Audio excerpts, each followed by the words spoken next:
911? There's illegal activity, loud noise, and possible weapons in this garage. Send officers now! Dolores, our HOA president, marched straight into my open garage, phone in hand, screaming at the dispatcher while staring me down. It was just me, a retired Navy veteran, and 4 old military buddies on a quiet Saturday. We were restoring a '69 Harley, sipping cold beers, classic rock playing low. No complaints from anyone else, just guys working with our hands, like always. But Dolores got right in my face. This ends today. You're destroying property values with this. This filth. Pure lies about noise, weapons, illegal business. She wanted me humiliated, fined, forced out. She smirked as sirens approached, confident she'd won. Then the officers pulled up, stepped out, and the look on Dolores's face when they walked straight to me, smiling. You'll have to hear what happened next. Worst HOA power trip you've dealt with? Comment below. Best ones get pinned. 3 months earlier, I thought buying 412 Maple Street was the smartest move I'd ever made. Wrong. Dead wrong. I'm Nathaniel Thompson, 52, retired Navy machinist who spent 25 years fixing nuclear submarines. After 2 decades underwater, I figured restoring vintage motorcycles in my own garage would be the peaceful retirement I'd earned. The house was perfect. End unit in Willowbrook Estates, extra wide driveway, 2-car garage that screamed workshop paradise. Even checked with the HOA before signing. Home workshops explicitly allowed in the CC&Rs. What could go wrong? The satisfying ping of cooling metal after a long work session, the texture of worn leather on my tool roll, the smell of motor oil mixing with crisp autumn air. That was supposed to be my new therapy. Enter Dolores Weatherby. Picture your worst nightmare neighbor, then multiply by 10. This woman ironed her jeans, vacuumed her garage floor daily, and drove a white Lexus SUV so spotless you could perform surgery on the hood. 6-year HOA president because nobody else wanted to deal with her control freak tendencies. Our first meeting? 3 days after moving in. I'm unloading my tool chest when she materializes like some suburban dictator, clipboard ready for battle. The sharp click of her designer heels on concrete announced her arrival like a death march. What exactly do you plan to do with all that equipment? She said equipment like I was importing nuclear waste. Motorcycle restoration, classic bikes. It's therapeutic after 25 years fixing submarines. Her face twisted like I'd admitted to running a meth lab. Section 12.4 of our CC&Rs clearly states regulations regarding commercial activities. We maintain very high standards here. Commercial? I was restoring my dad's 1969 Harley Sportster. Ma'am, I checked the rules. Home workshops are legal as long as they're hobbies, not businesses. She sniffed. Actually sniffed. Like my garage offended her delicate sensibilities. We'll see about that, Mr. Thompson. The way she said my name felt like a threat. First Saturday with the guys should have been perfect. Bob the electrician, Jim the plumber, Carlos who ran heavy equipment, my military crew who'd been helping each other with projects for years, plus my buddy Rodriguez from the police force who loved vintage bikes almost as much as I did. Classic rock at neighbor-friendly volume, cold beers, garage door open. American men doing what we do best, fixing things with our hands. 3:47 p.m. I'll never forget the time. Dolores appeared with a measuring tape and professional sound meter like some demented building inspector. Gentlemen, I'm documenting multiple CC&R violations. Unauthorized commercial vehicle repair, excessive noise, possible zoning infractions. Carlos set down his wrench. Lady, we're helping Nathaniel fix his dead father's motorcycle. I've been watching for weeks. She photographed my workbench like it was evidence at a murder trial. Multiple vehicles, regular customers, monetary transactions, commercial signage. She pointed at a vintage Harley poster hanging inside my garage. These are friends, I said through gritted teeth. Nobody pays anything except pizza money. Her smile could have frozen hellfire. The HOA board will determine the facts. Expect official documentation. Monday brought the declaration of war, certified letter, $200 fine for commercial vehicle repair operations. Remove all business signage within 10 days or face daily $50 penalties. I appealed immediately. Photos of identical garage setups throughout the neighborhood. Original purchase documents showing pre-approved workshop status. Character references from my restoration group. The hearing was canceled day of via email. Scheduling conflict. I spotted her white Lexus at the country club that same afternoon. That's when it hit me.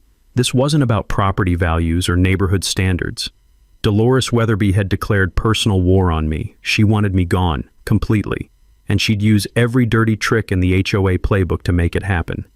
What I didn't know was how far she'd go. The private investigators, the false complaints, the insurance fraud.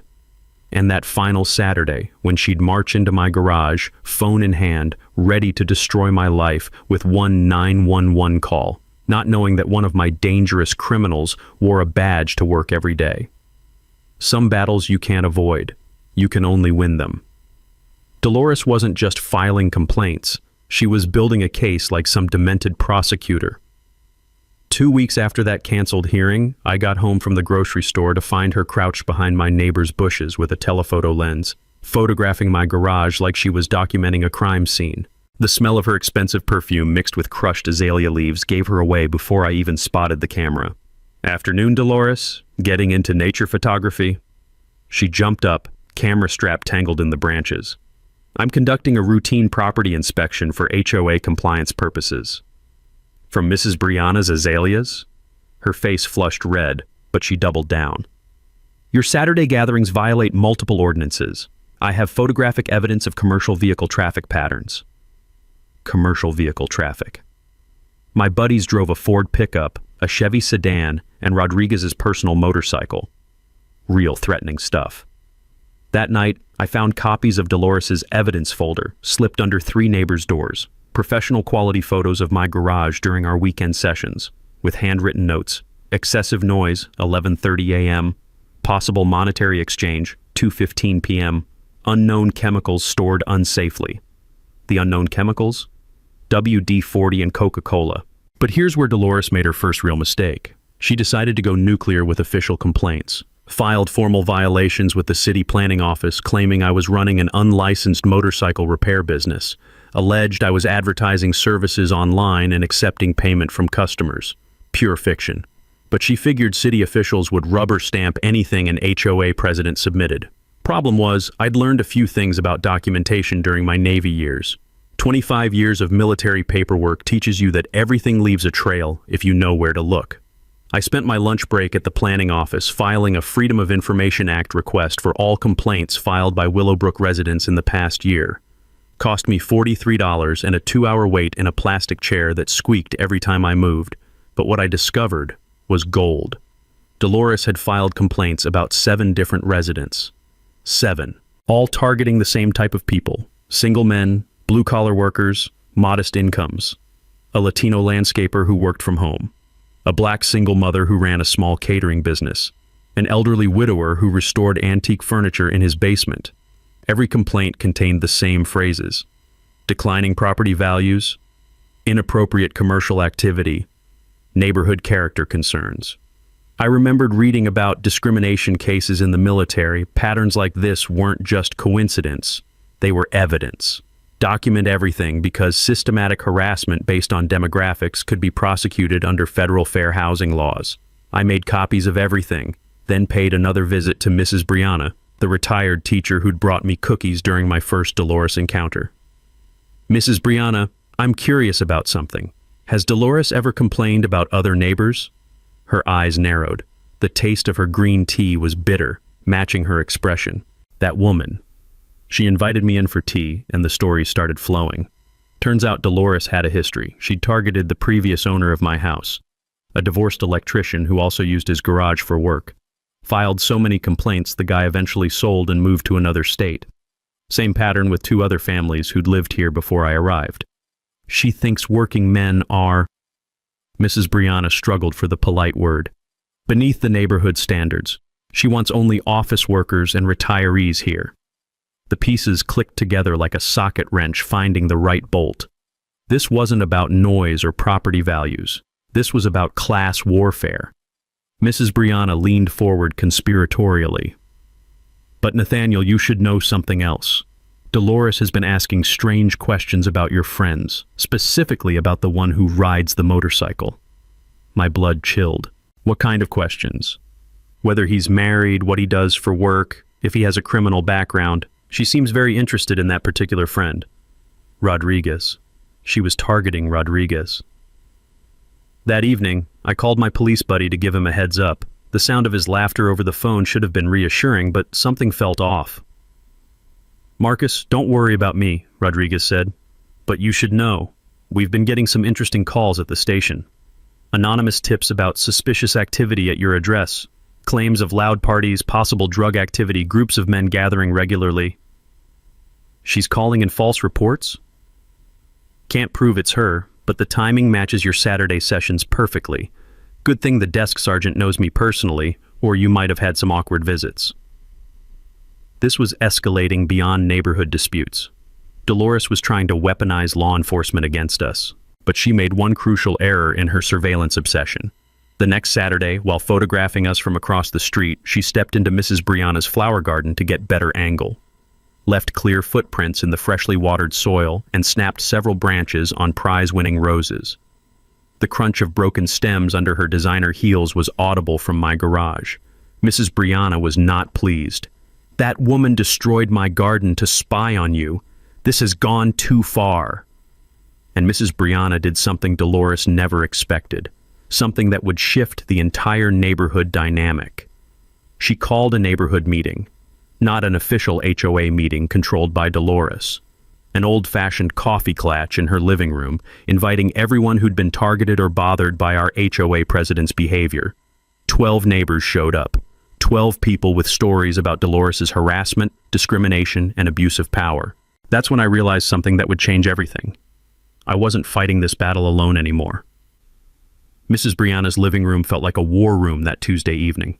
12 neighbors sat in a circle, coffee cups trembling as people shared horror stories I'd never imagined. The smell of jasmine tea mixed with nervous sweat and growing fury. Janet, the retired teacher, spoke first. Dolores tried to evict my divorced son for letting his kids play basketball. Basketball! She filed noise complaints claiming it was disruptive commercial activity. Bob the electrician's hands clenched his coffee mug. She reported my work van as an illegal commercial vehicle. I've parked that van in my driveway for 8 years. Story after story. Pattern harassment. Systematic targeting of anyone who didn't fit Dolores's suburban fantasy. But Tom, the elderly widower, dropped the bomb. She got me kicked off the HOA board last year when I questioned the management company's billing. Suddenly, I was unfit for fiduciary responsibility after 5 years as treasurer. Management company billing. My blood pressure spiked. What kind of billing issues? Phantom inspections, double-charged maintenance. Monthly fees jumped 40% when she hired her nephew's company. Her nephew's company. I'd just found the smoking gun. After everyone left, I cornered Tom by his car. October air bit sharp, carrying the scent of burning leaves and opportunity. Tom, you still have those financial records? Everything. 23 boxes. I'm a retired accountant. I keep copies of everything that smells fishy. Next morning, I burned a personal day in Tom's basement, analyzing HOA records with military precision. What I found was corruption so blatant it was almost insulting. Willowbrook Management Solutions, Derek Weatherby, Dolores's nephew, had been systematically looting the HOA for 2 years. Phantom inspections at $150 each.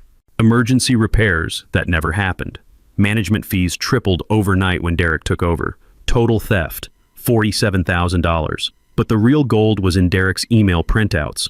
Direct communication with Aunt Dolores about enforcement targeting and demographic compliance management.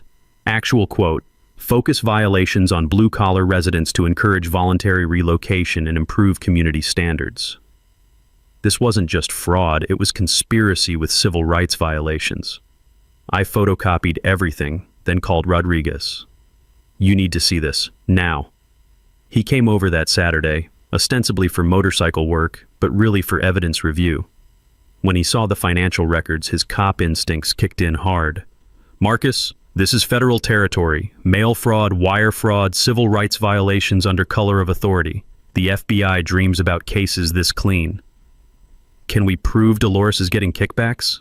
Rodriguez's smile was predatory. My buddy in white-collar crime is gonna love this, but we need her to make the next move. She didn't disappoint. That week brought 3 new violation notices.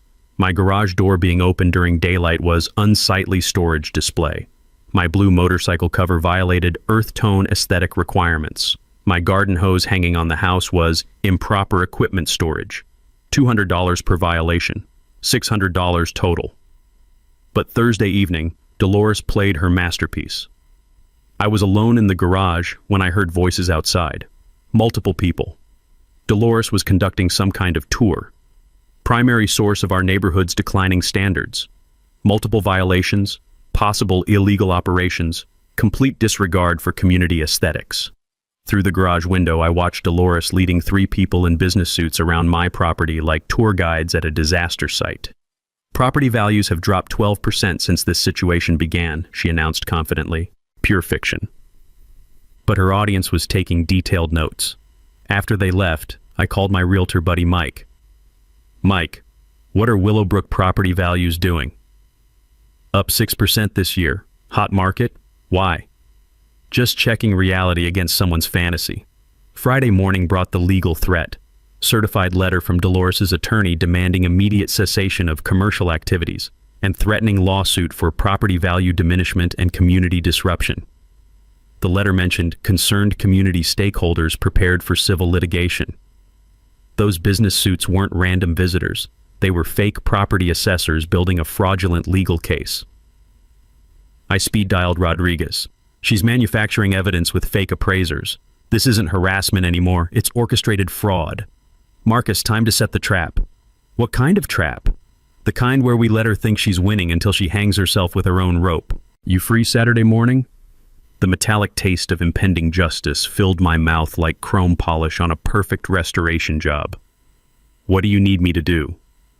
Just keep doing exactly what you're doing. Work on motorcycles, have the guys over, act completely normal. And you? Rodriguez's laugh was dark as motor oil. I'm going to make some calls. Federal calls. Because Saturday's going to be very educational for our friend Dolores. She has no idea what's coming, does she? None whatsoever. And that's exactly how we want it. Saturday morning arrived with the crisp bite of late October air and the promise of justice. Rodriguez had been cryptic about his federal calls, but I trusted military planning when I saw it. Sometimes the best strategy is letting your enemy think they're winning right up until they destroy themselves. I started my normal routine. Coffee, classic rock, garage door open. The familiar smell of motor oil and metal polish mixed with autumn leaves. Just another peaceful Saturday in suburbia. Except Dolores was already positioned across the street at 8:47 a.m., phone ready, watching my every move like a suburban sniper. At 9:15, Bob arrived with his toolbox. At 9:30, Carlos pulled up in his pickup. By 10 a.m., we had 4 guys working on the Harley, exactly like every other Saturday for the past 3 months. But today felt different. Electric. Like the calm before a storm that's been building for weeks. Dolores was taking photos constantly now, practically vibrating with anticipation. She'd positioned herself in Mrs. Brianna's front yard, uninvited, with what looked like professional surveillance equipment. Man, that woman's lost her mind, Carlos muttered, installing new brake pads. She's been photographing us for 20 minutes straight. Let her, I said, adjusting the carburetor. Sometimes you have to give people enough rope. At 10:23, Rodriguez arrived on his vintage Kawasaki. Nothing unusual. He came most Saturdays to help with the Harley restoration, but today he had a small duffel bag strapped to his bike. Morning, gentlemen, he said, pulling off his helmet. Beautiful day for motorcycle work. Dolores practically bounced with excitement. Her dangerous biker gang was assembling right on schedule. What she didn't know was that Rodriguez's duffel bag contained body cameras, recording equipment, and paperwork that would change everything. At exactly 10:45, Dolores made her move. She marched across the street, phone already dialing, face flushed with righteous fury. But instead of staying on the sidewalk like previous confrontations, she walked straight into my garage. 911, I need immediate police response. There's illegal business activity, excessive noise, and I think these men have weapons. She was standing 3 feet from my workbench, screaming into her phone, while staring directly at Rodriguez, who was calmly cleaning a wrench with a shop rag. Ma'am, I need you to step out of my garage, I said firmly. Don't you dare tell me what to do. I'm documenting criminal activity for law enforcement. Rodriguez looked up from his wrench. Criminal activity? You people think you can terrorize this neighborhood with your noise and your criminal behavior. Well, I have news for you. I know people in this town. Important people. And this ends today. The irony was so thick you could cut it with a socket wrench. Carlos set down his tools. Lady, we're fixing a motorcycle. What's criminal about that? Illegal business operations, unlicensed vehicle repair, disturbing the peace. The police are already on their way to arrest all of you." Rodriguez stood up slowly, still holding the wrench. "The police are coming to arrest us?" "That's right. And when they see what you're really doing here, you'll all be in handcuffs where you belong." She was so focused on her dramatic performance, she didn't notice Rodriguez pulling something from his back pocket. "Ma'am, I have a question for you. I don't answer to criminals." "Do you know what this is?" Rodriguez held up a small leather wallet. Dolores squinted at it. "I don't care what that is. The police will be here any minute." Rodriguez flipped open the wallet, revealing a gold badge and official identification. "This is a police badge, specifically Chief of Police Rodriguez's badge, and you're right, the police are already here." The color drained from Dolores's face like oil from a cracked pan. That can't be real. You're just some criminal biker." "Ma'am, I've been coming here every Saturday for 3 months to help my friend Nathaniel restore his father's motorcycle. And you just filed a false police report claiming I'm a dangerous criminal."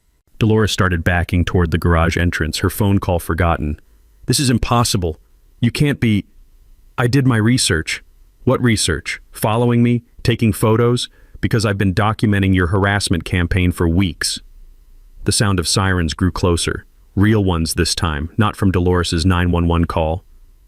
"You see, Mrs. Weatherby, while you were busy playing neighborhood dictator, I was working with federal investigators on a little matter involving HOA financial fraud and civil rights violations." 3 police cruisers pulled into my driveway, followed by 2 unmarked federal vehicles. Dolores's phone slipped from her trembling hands, clattering on the concrete floor. "Ma'am," Rodriguez continued in his official police voice, "you're under arrest for filing false police reports, criminal harassment, and conspiracy to commit fraud." The handcuffs clicked with the most beautiful sound I'd ever heard, but the real show was just beginning. The garage went dead silent except for Dolores sobbing in the police car outside. Agent Sarah Martinez from the FBI stepped forward, her face grim as death.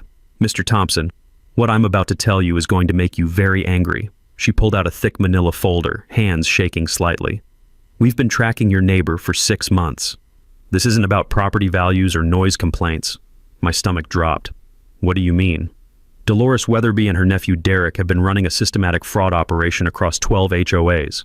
They target working-class residents, harass them into selling, then split profits with real estate investors." Rodriguez's jaw clenched. "How much money are we talking about?" $340,000 in fraudulent HOA billing alone. But the property manipulation scheme, that's worth millions. Agent Martinez spread photos across my workbench, not of motorcycles, but of bank records and email printouts. "This email is from Dolores to Derek, dated 3 weeks ago." She read aloud. "The motorcycle target is weakening. If we escalate to criminal complaints, I estimate forced sale within 60 days. Projected profit, $73,000 split." The taste in my mouth went metallic, like blood. 73,000? Your house, Nathaniel. They plan to force you to sell below market value, then flip it to their investor friends. Dolores gets 15 grand finder's fee. Derek handles the fraudulent HOA documentation. Bob slammed his wrench down. They were going to steal his house? Already did it to 11 other families. Single mothers, elderly widowers, disabled veterans, anyone who couldn't fight back effectively. The garage spun around me. 3 months of harassment, violation notices, sleepless nights. All so Dolores could make a quick 15 grand. "But here's what she didn't know," Rodriguez said, his cop voice taking over. "Tom's been feeding information to the FBI since March." "Tom?" Agent Martinez nodded. "Retired accountant notices obvious billing fraud, contacts federal authorities. We've been building this case for months, waiting for enough evidence to prosecute the whole conspiracy." She pulled out another document. "This morning's arrest warrant covered Derek's office, Dolores's house, and the investment company bank accounts, computer records, communication logs, financial statements, everything." "The real beauty?" Rodriguez grinned. "Every false police report she filed is recorded in our system. Timestamps, audio, response logs. Perfect documentation of systematic harassment." My hands were shaking now. "How many families did they destroy?" 15 confirmed forced sales. Average loss per family, $47,000. Total theft including HOA fraud, over $2 million. Agent Martinez's voice softened. Marcus, you weren't just defending your garage workshop. You were the key to stopping a criminal enterprise that was destroying working families across 3 counties. The irony hit like a sledgehammer. Dolores spent months calling me a criminal while running an actual criminal conspiracy. What happens now? Derek's looking at 15 to 20 years federal prison. Dolores faces felony fraud, civil rights violations, and enough false police report charges to keep her locked up until she's 80. Through the garage window, I watched Dolores being loaded into a federal transport vehicle, still screaming about her rights and demanding lawyers. The HOA gets court-appointed management, all fraudulent fines are voided, and there's going to be a substantial victim compensation fund. Rodriguez patted my shoulder. Your Saturday motorcycle sessions just took down a multi-million-dollar fraud ring. The smell of motor oil mixed with autumn air suddenly smelled like freedom. Dolores had tried to destroy my life for $15,000. Instead, she'd destroyed her own for nothing. Some people play stupid games and win stupid prizes. Others just get exactly what they deserve. We need her to hang herself with her own rope. Agent Martinez spread surveillance photos across my workbench Sunday evening, the smell of fresh coffee mixing with motor oil as we planned Dolores's downfall. She makes bail tomorrow morning, and narcissists like your HOA president can't resist having the last word. Rodriguez cracked his knuckles. Women like Dolores don't accept defeat. She'll be back here within 48 hours, guaranteed. The plan forming in my garage was beautiful in its simplicity. Let Dolores think she could still win. Here's her psychology profile, Martinez explained, tapping a thick FBI folder. Control obsessed, never admits fault, pathological need to be the smartest person in the room. When everything collapses, they always try one final manipulation. My garage was about to become the ultimate trap. The technical setup felt like something from a spy thriller. Martinez pulled devices from her briefcase that were smaller than matchboxes but could record conversations from 50 yards away. This goes in your toolbox, she demonstrated, showing me a transmitter disguised as a socket wrench. Voice activated, 36-hour battery, federal court admissible. When she shows up making threats, we'll capture every syllable.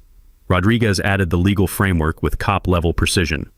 Virginia law allows recording on your own property. She has zero expectation of privacy walking into your garage uninvited. But the psychological trap was pure genius. We're going to let Derek think his aunt is cooperating, Martinez explained with a predator's smile. Prison calls are monitored. She'll overhear a conversation suggesting Dolores is making a deal to save herself. Won't that make her run? Opposite. She'll come here desperate to control the narrative, convince you to support her version of events, using her own personality flaws as weapons against her. The technical education was incredible. Martinez taught me about voice isolation software, motion-activated cameras, legal requirements for admissible evidence. 25 years in the Navy hadn't prepared me for modern surveillance technology. This motion sensor activates when anyone approaches within 20 feet, she explained, positioning a device that looked exactly like a standard automotive gauge. Backup power supply hidden in your air compressor housing. Even if she cuts main power, everything keeps recording. Rodriguez handled the street-level strategy. She'll bring backup. Lawyer, investment partners, maybe hired muscle. They'll try offering you money to forget what you witnessed. Bribery? Recorded bribery attempts. Federal conspiracy charges, witness tampering, obstruction of justice. We're talking 25 years minimum when you try corrupting federal witnesses. The garage transformation was subtle but complete. Every tool repositioned for optimal audio capture. Cameras disguised as work lights. Recording equipment hidden inside motorcycle parts boxes. To any casual observer, it looked exactly the same. Just a veteran's workshop with classic bikes and vintage tools. But now every conversation would be monitored by federal investigators building a case worth millions. Remember Nathaniel, Martinez emphasized, her voice carrying 20 years of federal law enforcement experience. Don't try being clever. Act natural. Let her talk. Narcissists love explaining how they outsmarted everyone. The psychology was fascinating. Criminals almost always return to scenes where they felt powerful, especially when their world crumbles.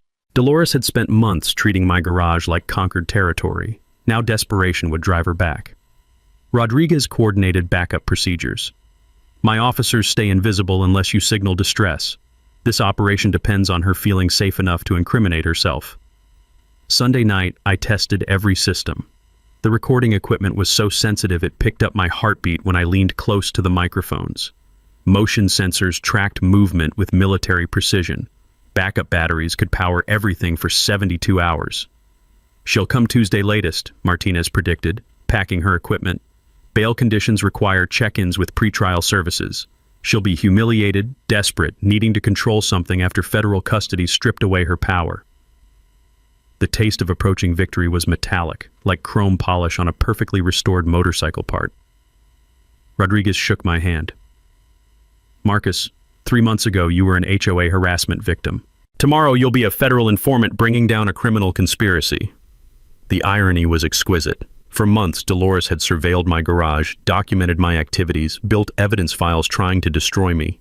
Now I was doing exactly the same thing to her. The difference? My evidence was real. When she walked back into my garage, which every federal behavioral expert guaranteed she would, every threat, every bribery attempt, every desperate lie would be recorded for prosecutors who specialized in putting criminals away forever. Tuesday morning, I went through my normal routine. Coffee, classic rock, garage door open, working on the Harley like nothing had changed.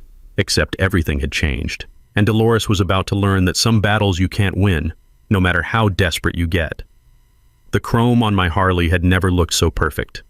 Tuesday morning tasted like lightning, sharp, electric, dangerous. I was fine-tuning the Harley's carburetor when my phone buzzed.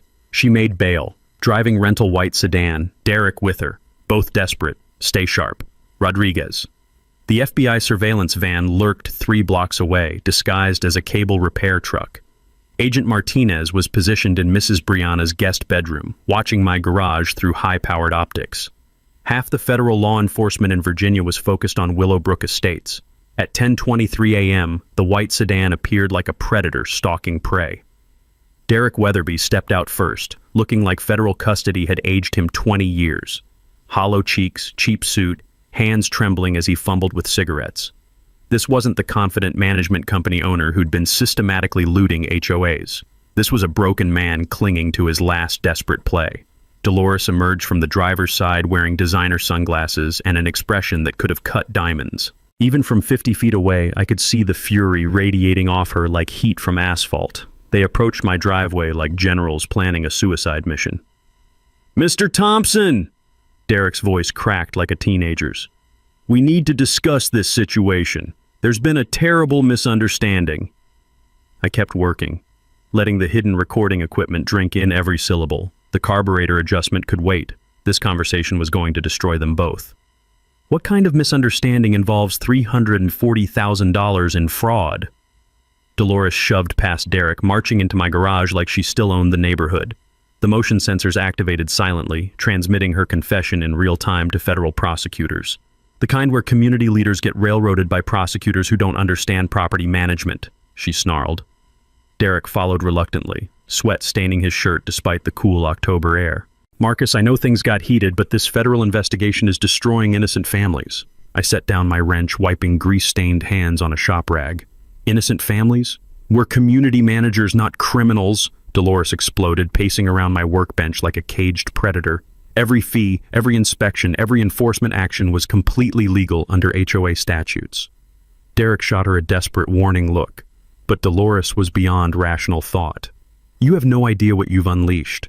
Federal agents treating community volunteers like organized crime bosses. It's completely insane."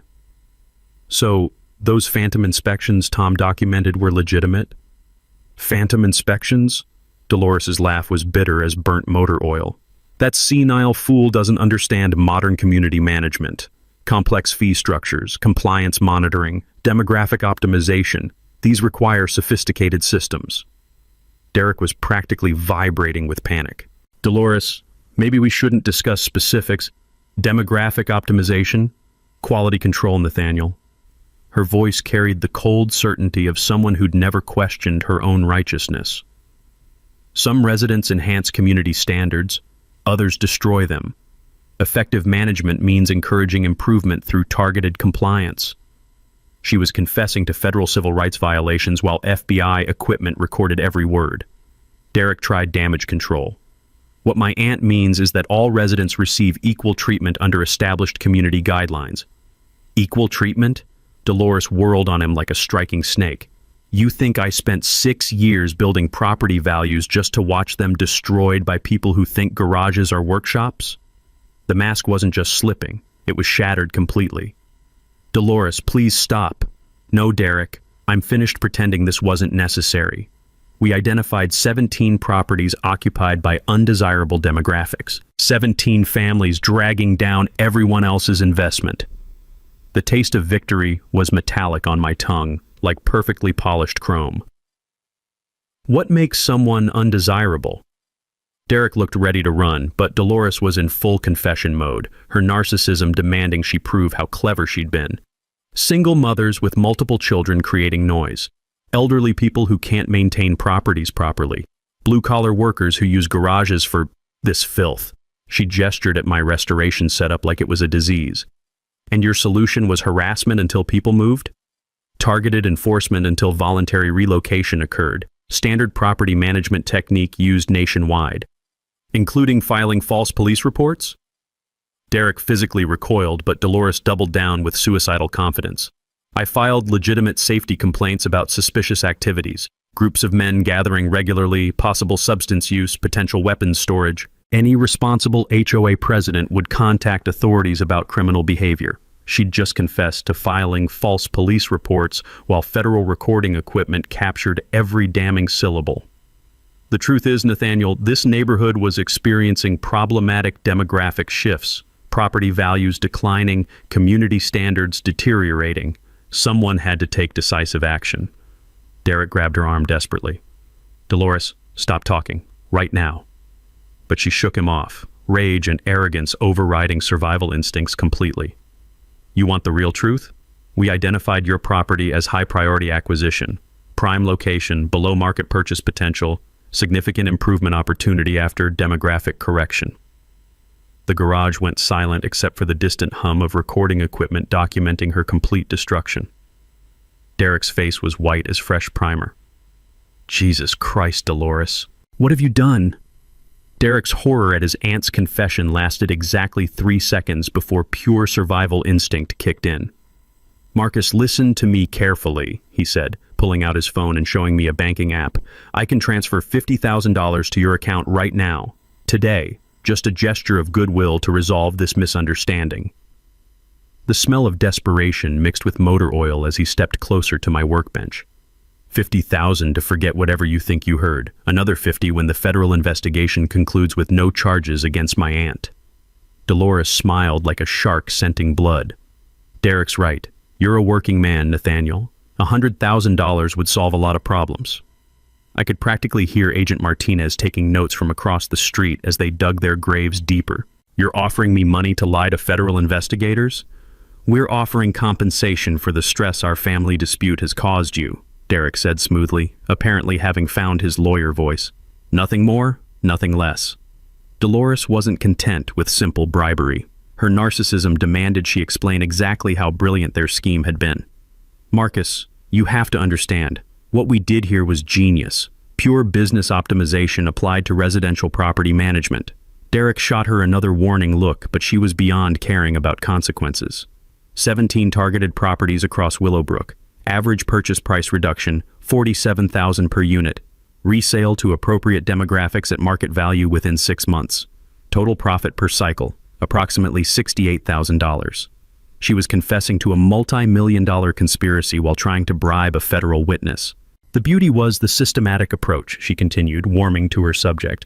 Identify undesirable residents, document violations, escalate enforcement until relocation becomes inevitable.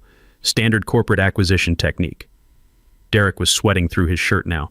Dolores, please. No, Derek. I want him to understand this wasn't personal. It was business. Smart business.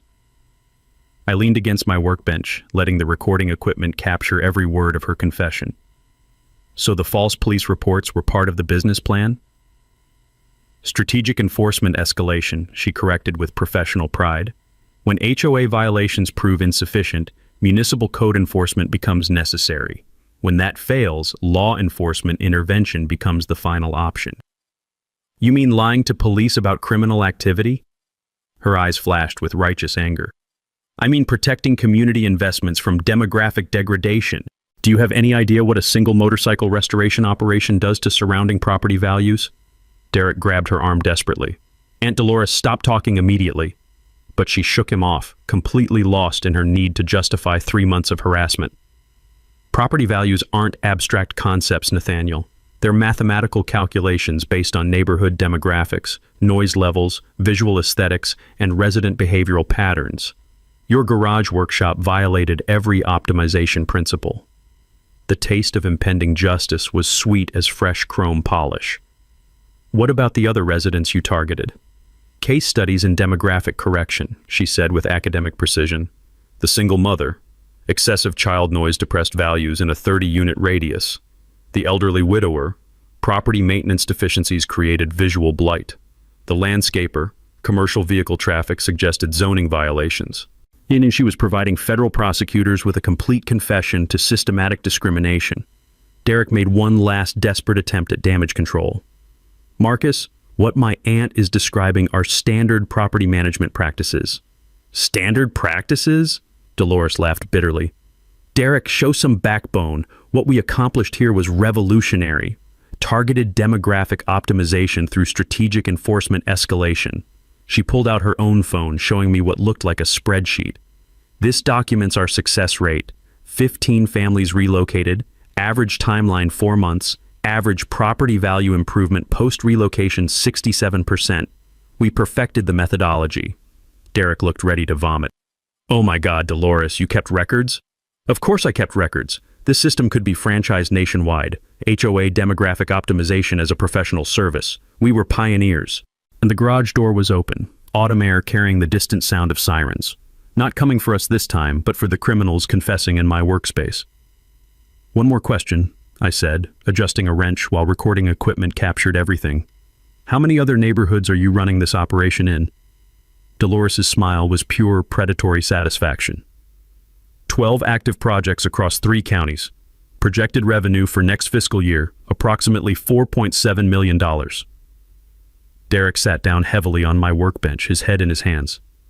You kept records of everything, every neighborhood, every family, every illegal operation. Illegal? Dolores's voice rose to a near shriek. We're optimization specialists. Property value enhancement through strategic resident management. There's nothing illegal about protecting community investments. Through the garage window, I could see Agent Martinez approaching my driveway with backup agents and arrest warrants. Derek saw them too. Dolores, they're coming. We need to run, now. But she was beyond rational thought, lost in her own narcissistic fantasy. Let them come. I have documentation proving every action was legally justified community management. Some people dig their own graves. Others excavate entire cemeteries. Agent Martinez appeared at my garage entrance like the angel of justice herself, flanked by 6 federal agents and 3 local police officers. Derek Weatherby, Dolores Weatherby, you're under arrest for conspiracy to commit federal fraud, civil rights violations, and witness tampering. The look on Dolores's face was priceless. Pure shock, mixed with the kind of rage that comes from realizing you've been outsmarted by people you considered inferior. This is entrapment, she screamed, backing toward my workbench. He recorded us illegally. This is a setup. Agent Martinez smiled coldly. Mrs. Weatherby, you're on Mr. Thompson's private property. Recording is completely legal, and you just confessed to a multi-million-dollar criminal conspiracy while attempting to bribe a federal witness. Derek raised his hands in surrender, his lawyer instincts finally kicking in. I want an attorney. I'm not saying another word. But Dolores wasn't finished destroying herself. You don't understand, she yelled at the agents. We were protecting property values. We were preserving community standards. What we did was necessary. Ma'am, Rodriguez said, stepping into the garage with handcuffs ready. What you did was commit federal crimes, multiple federal crimes. The garage filled with neighbors drawn by the commotion.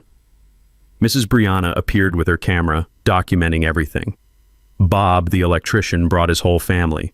Janet, the teacher, was live streaming on Facebook. 43 people gathered in my driveway and front yard, watching Dolores Weatherby get arrested for the 2nd time in 3 days. This is all his fault! And Dolores pointed at me like I was personally responsible for her criminal choices. He destroyed our neighborhood with his noise and his criminal friends. Chief Rodriguez stepped forward, removing his civilian jacket to reveal his police uniform underneath. "Ma'am, I've been coming to this garage every Saturday for 6 months. Mr. Thompson and his friends have never engaged in criminal activity. You, however, just confessed to systematic fraud and civil rights violations." Dolores's face went white as she finally recognized Rodriguez from their previous encounters. You were working together the whole time?" "No, ma'am. I was just helping my friend restore motorcycles. You decided to commit crimes." Agent Martinez began reading rights while neighbors recorded everything on their phones. The scene was already going viral on social media. #HO Karma Justice trending within minutes. "Dolores Weatherby, you have the right to remain silent, though you've waived that right spectacularly for the past 30 minutes. As federal agents led her away in handcuffs, Dolores made one final desperate attempt at manipulation. "This neighborhood will be overrun with criminals and degenerates. Property values will collapse. You'll all regret this." Mrs. Brianna stepped forward, her elderly voice carrying surprising authority. "Mrs. Weatherby, the only criminal in this neighborhood was you. We're better off without bullies who target working families." The crowd erupted in applause. Derek walked quietly to the federal transport vehicle, head down, apparently understanding his situation better than his aunt. But Dolores fought the handcuffs, screaming about miscarriages of justice and corrupt federal prosecutors. Agent Martinez addressed the gathered crowd with professional satisfaction. "Ladies and gentlemen, what you witnessed today was the conclusion of a 6-month federal investigation into HOA fraud and civil rights violations. Mrs. Weatherby and her nephew operated criminal enterprises across 12 residential communities." She held up the evidence folder thick as a phone book. Their organization systematically targeted working-class families, minorities, and elderly residents for harassment designed to force below-market property sales.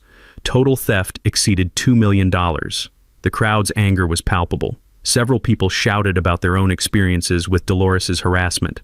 All fraudulent HOA fines are immediately voided. Affected residents will receive compensation through federal victim assistance programs. And this community will receive court-appointed management until new elections can be held. As the federal vehicles drove away with their prisoners, something beautiful happened. The neighborhood spontaneously erupted into celebration. Bob fired up his grill. Mrs. Brianna brought out folding tables. Janet organized a potluck using everyone's cell phones. Within an hour, my driveway hosted the block party Willowbrook Estates had needed for years. Rodriguez stood beside me, watching kids play while adults shared stories about their experiences with Dolores's reign of terror. "Marcus, you realize what you accomplished here. You didn't just save your garage workshop. You liberated an entire community from a criminal organization." The smell of burgers mixing with motor oil and autumn air was perfect. The sound of laughter where harassment used to live was music. "Chief, I just wanted to restore motorcycles in peace. And now you can, along with everyone else who wants to pursue happiness in their own homes." As the sun set over Willowbrook Estates, I realized something profound. Sometimes standing up to bullies doesn't just save yourself. Sometimes it saves everyone. The chrome on my Harley reflected 43 smiling faces, and for the first time in months, Saturday felt like it was supposed to. 6 months later, Willowbrook Estates looked like a completely different neighborhood. The community center buzzed with activity every Saturday morning as the Willowbrook Veterans Workshop taught motorcycle restoration, woodworking, and basic automotive repair to anyone who wanted to learn. What started as my garage hobby had become a neighborhood institution. Chief Rodriguez stood beside me, watching 12-year-old Tommy Brianna learn to change motorcycle oil under his grandfather's supervision. The smell of motor oil mixed with fresh coffee and genuine laughter, sounds that had been missing during Dolores's reign of terror. "Federal sentencing came through yesterday," Rodriguez said, handing me the court documents. "Dolores got 8 years federal prison. Derek got 5. The investment partners are looking at 10 to 15 each." Justice served with a side of cosmic karma. The financial settlements had transformed the community in ways nobody expected. My portion of the federal restitution, $75,000 from the civil rights violations, $40,000 from the fraud recovery, plus $35,000 from the civil harassment lawsuit, went directly into establishing the workshop program. "Marcus," Mrs. Brianna approached with a plate of her famous cookies. The City Council approved our proposal. The community center expansion breaks ground next month. The expansion would include a proper automotive bay, woodworking studio, and computer lab for veterans transitioning to civilian careers. What Dolores had tried to destroy through harassment, the neighborhood was rebuilding through cooperation. Janet, now serving as interim HOA president, joined us with exciting news. The state legislature passed the Willowbrook Act last week. All HOAs in Virginia now require transparent financial reporting and independent oversight. No more management companies owned by board members' relatives. Our little neighborhood drama had sparked statewide HOA reform legislation. Sometimes standing up to corruption creates ripples that spread far beyond your own backyard. But the personal transformation felt even more significant. Janet and I had been dating for 3 months now. She brought teaching skills to the workshop program while I provided the technical expertise. Together, we were helping veterans and young people learn trades that could change their lives. "You know what the best part is?" she said, watching elderly Mr. Peterson teach his grandson to restore a vintage radio. We turned Dolores's worst nightmare into reality. She was right. The neighborhood was more diverse, more active, and more connected than ever. Working-class families, retirees, young professionals, and military veterans all learning from each other in the space where Dolores had tried to enforce artificial segregation. The workshop had helped 17 veterans find employment in the past 6 months. Rodriguez coordinated with the police department to provide security training for those interested in law enforcement careers. Local contractors hired graduates for apprenticeship programs. "Speaking of nightmares," Rodriguez grinned, "guess who's been writing letters from federal prison?"